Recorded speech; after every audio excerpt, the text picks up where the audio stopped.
বাম কংগ্রেস রাজ্যে আইন শৃঙ্খলা নেই বলে দাবি করছে, খাদ্য নেই বলে বিভ্রান্তি সৃষ্টি করছে বক্তা প্রদেশ বিজেপির সভাপতি রাজীব ভট্টাচার্য।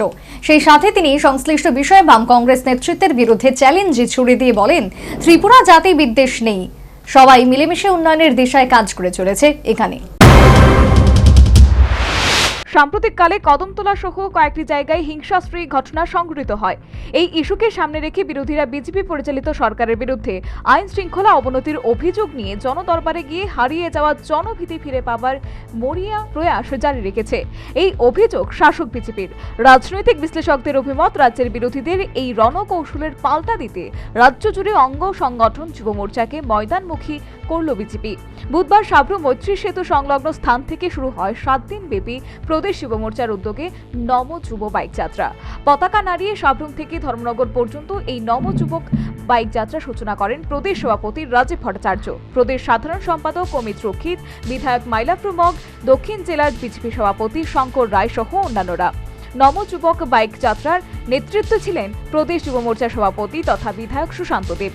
নম যুব বাইক যাত্রার সূচনার পূর্বে আয়োজিত সভায় প্রদেশ যুব মোর্চা সভাপতি বলেন, 7 দিন ব্যাপী নম যুব বাইক যাত্রা সাবরুম থেকে ধর্মনগরে গিয়ে শেষ হবে। উদ্দেশ্য রাজ্যের যুবদের যুব মোর্চার সঙ্গে সম্পৃক্ত করা এবং প্রত্যেকটা যুব অংশের মানুষের কাছে আমরা যুব মোর্চা যেন আরো বেশি করে পৌঁছাতে পারি।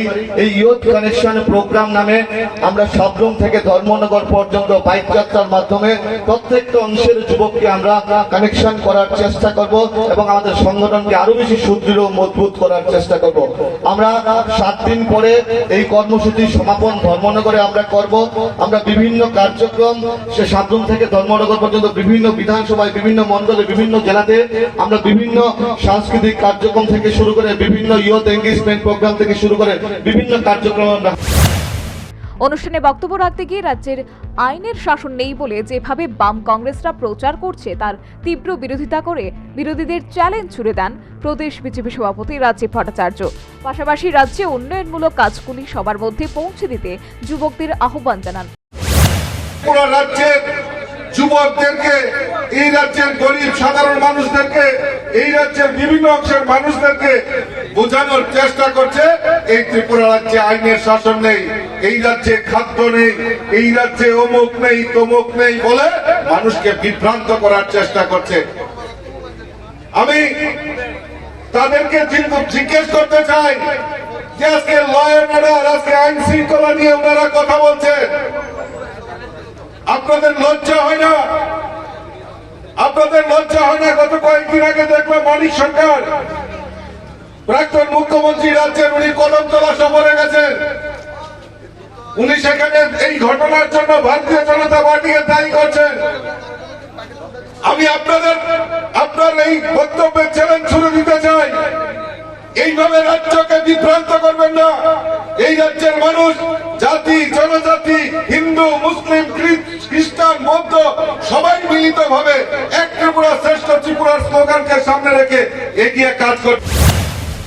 রাজনৈতিক বিশ্লেষকদের অভিমত, 2018 সালে রাজ্যের পথ পরিবর্তনে সব অংশেরই ভূমিকা ছিল, তবে শাসক দল বিজেপির পক্ষে যুবকদের ভূমিকা ছিল সামনের সারিতে।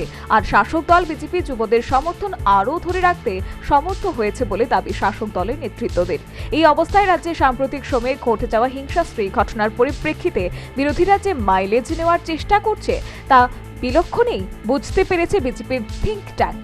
এতে একদিকে যেমন বিরোধীদের ময়দানে জবাব দেওয়া সম্ভব হবে, তেমনি পাহাড়ের ভিলেজ কাউন্সিল নির্বাচনের পূর্বে যুব মোর্চার সাংগঠনিক শক্তি প্রদর্শনের মাধ্যমে রাজনৈতিক জমি পরিবাটির কাজটি সূক্ষ্মভাবে করার রণকৌশল হাতে নিয়েছে বিজেপির নেতৃত্বরা। Bureau report, news vanguard.